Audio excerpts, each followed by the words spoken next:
Hey guys, welcome back to the channel. It's the Jade Gemini. This evening I am super excited to bring a review of this guy right here.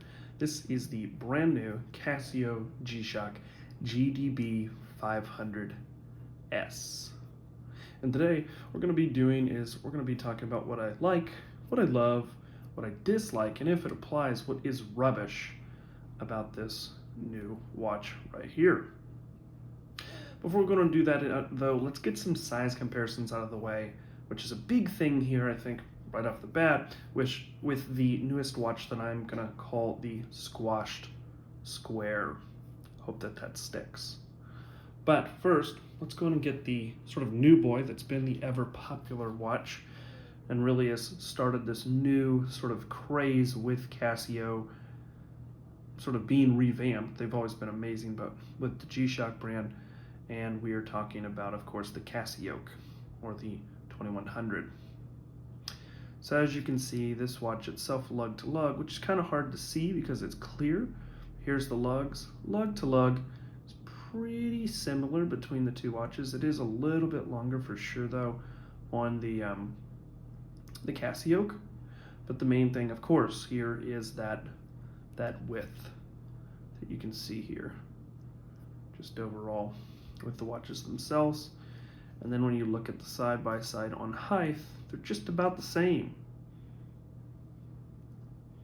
So that's one comparison out of the way. The one, of course, everybody has been looking for, the Squashed Square compared to the OG original Square. This is the M5610 side by side.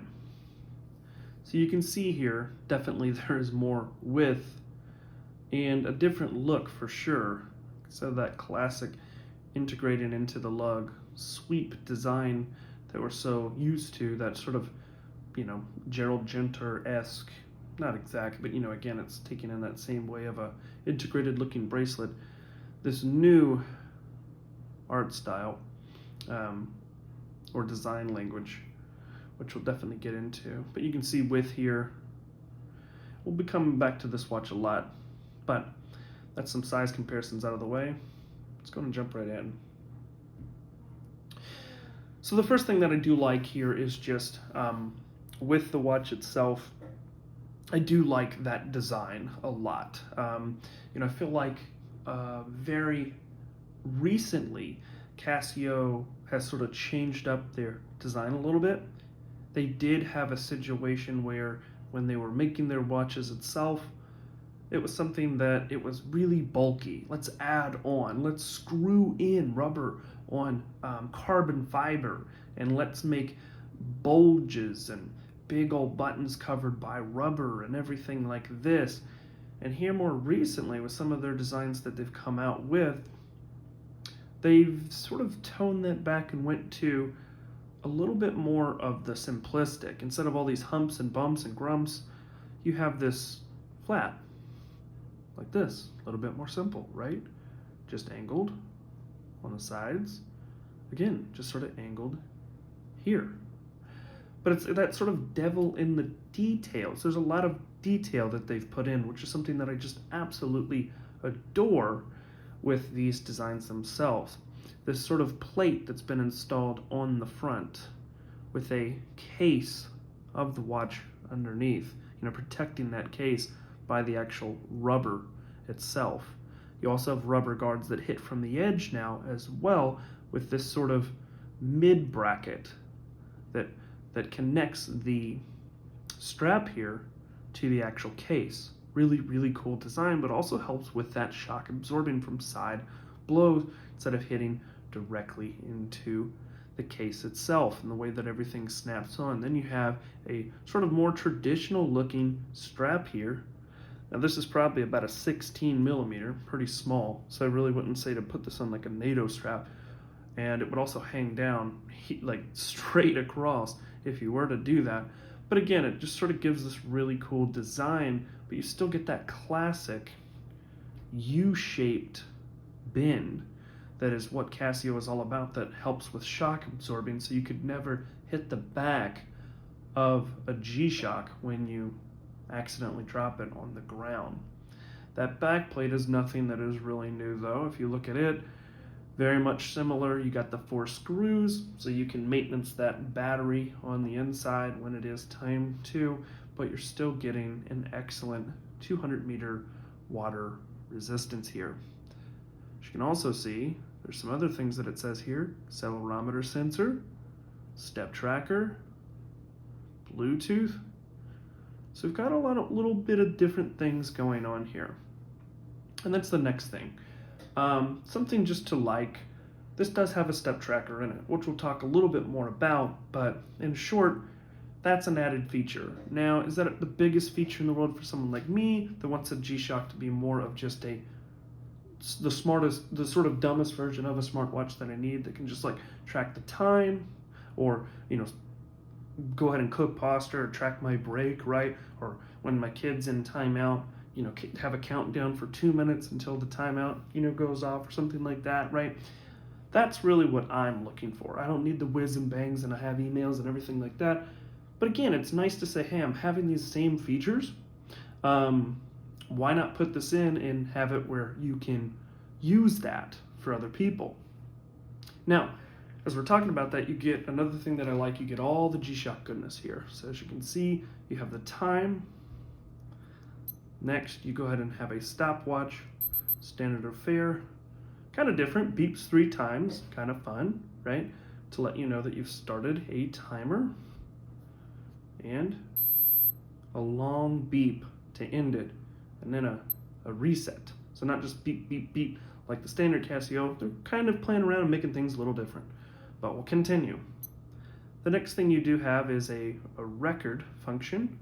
So this is something that you can actually see your different timings, different information here. So this was my last recorded time frame that I stopped. So if you're doing laps, this is like the athletic part about it, the second mode, being able to get in there. Next here, you have a timer, and as aforementioned, I have 8 minutes, because that's how long my Yeti cup of coffee takes to get where I can pour it out of the coffee machine at work, and I can then count things down. Now, what's a really nice feature that I do love, as we're seeing the timer down here, but we're also seeing the time displayed. It's 9 o'clock right now, right? Just hit it. So it's a really nice feature to be able to see that, hey, it's 9 o'clock on your wrist here, without it being a situation like the old boy here, that if you're running a stopwatch or running a timer, you cannot see what time it is. So definitely a very, very much loved feature coming with this newer module. Then you get into a dual time. With this, the way that this is going to work is it's going to be a situation that you actually set the dual time yourself. So instead of the original like world time modes where you go through and you click it and you find the different modes, right? As you can see, I'm pushing both buttons, nothing's happening. With this is something that you would walk around and actually be more like a GMT, right? So unlike this function here, where you can see only one world time, Beijing, right? And then you have to go all the way back to your home time. With this, you can have 2 and 1.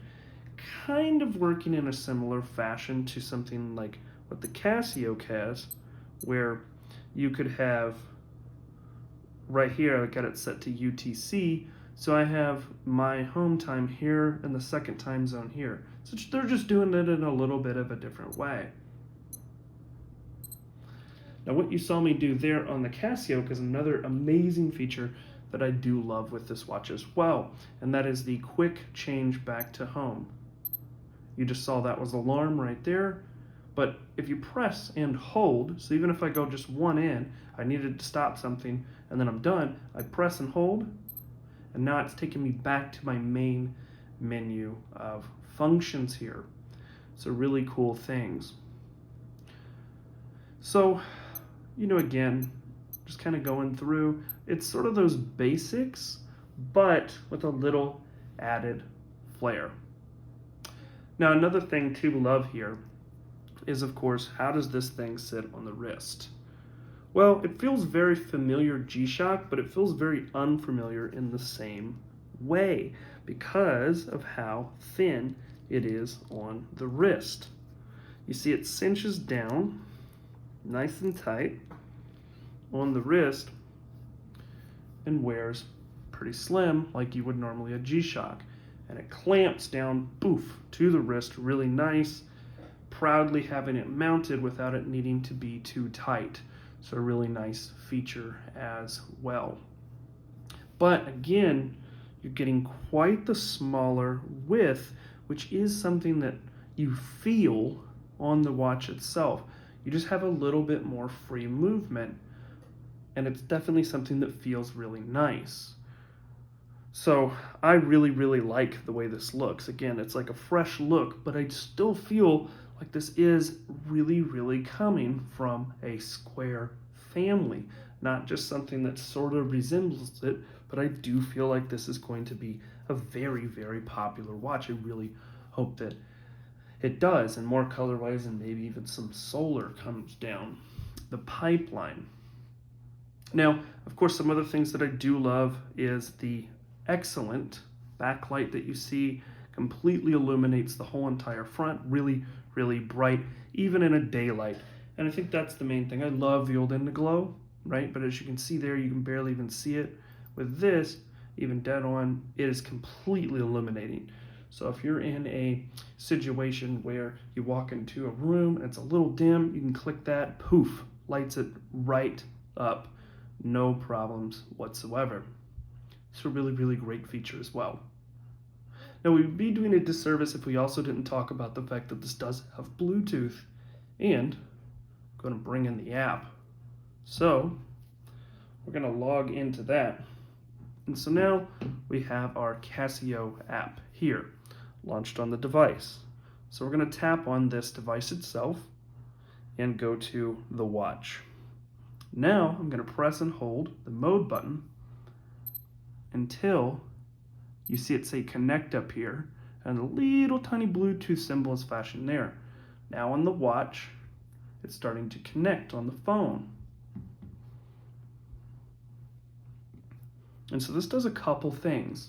The first thing that I absolutely love is this gives the ability, like a multi-band, to have a accurate timekeeping function. So now, depending on how much you want, you can have it where it automatically sets itself up every day. Or like what I would do to conserve battery on this model is I would personally make it where it only connects, you make it connect once a week, which you can just do that anytime by pressing and holding this button here. And it's going to connect to the time. If you have the app open, reset it to the exact second, and then you have massive accurate timekeeping. So definitely a cool feature. We're going to turn this down a little bit. That was the volume, sorry. So you're in here on the app, and now you just get some ideas of what you have here. You can set custom alarms, how long you want that timer to be. I can customize it in here. You can still go through the watch like a normal watch though. If you don't have the phone at all, it'll completely work as a standard watch, which is something I love about Casio's, in general, in the G-Shock's lines that they've done. But you also have some other things like the life log, where it says step reminders, location records, where it checks in to where you are, kind of a flight path as they call it. To me, I really don't feel that this is a huge feature in any sort of way for me, but possibly this could be something people do enjoy. Continuing here, you do have a world time function here, which is interesting because as we saw before, we didn't see that second time had a area. So this may have been just my bad because of the fact that I was selecting a similar time zone here to here in Tampa. So we're going to go over to the Deutschland, and we're going to go ahead and pick on, I just saw it, my bad, Berlin, there we are. So we're going to set that to the watch. I'm setting the world time here. Perfect. Now another thing you can do is there is a phone timer that will make the timer go off, the phone go off if you lose it. I'll show you that here in a second. There's also that time synchronization, where you can automatically make it set up itself every so often, but that will drain the battery. And since this isn't a solar, you had to replace this battery. I would do it manually personally, but it can try and do it automatically through the app itself. So another cool feature. Continuing down this list, just some of the more basics, you can get into those core settings like light length, if you want sounds when you press things. Oh, that's the timer going off, my bad. Anyways, so you get summertime, change the time on the display, which is cool. So if you swap between Berlin, you can hit that and it's gonna send it over to the watch as a true GMT. Boom, I just changed the time, and then, you can do the same. So what we're gonna do here is now I'm in Berlin time, right? As you can see on the watch, we'll set this aside. And if I go back to that dual time mode, see, that's what this is the world time. So it's a real GMT. You have here Tampa, but then you have your home time down here in Berlin. So definitely a cool feature there. And also that at any time you can auto sync the time. I'm just going to tap this button. It's going to search for a second, and it's going to figure out what time I am currently, and it's now set it back to Tampa correctly and just linked in the background of the app here. And so you get the idea here, connection time with the app, a lot of the other little things in tutorials, but this is sort of the idea of the watch being supported and making things easier with the app, but not needing the app. However, a cool feature that I was excited to see when I first linked this watch is there was something that said, hey, your new Squash Square needs to be connected with a firmware update. And this is definitely exciting. I don't want these to become smart devices, right? But it would be cool to see features added on to G-Shocks through software update. For example, my biggest pet peeve is that this says 4:30. It doesn't say Tuesday the 30th, so I can either get 4:30 or I can get Tuesday. So it'd be cool to see in the future, right, through models like this and maybe future Casioaks and things like this, that you could update and add in features or customization options that you didn't have before. But we'll get out of all this, set this away. Let's get a look at that dial. You get some really great detail of what's going on here. You have a little tiny seconds beeper up here that's flashing on and off as things do count down. You have the little Bluetooth that we saw over there. And again, if you start running things, you'll start seeing different little things add up. And that's a lap as well. So you can have one lap going in your previous lap over here. So when you do splits, you'll actually be able to see what that looks like. Again, we're counting down here. We have the time, dual time, alarm, and back to normal.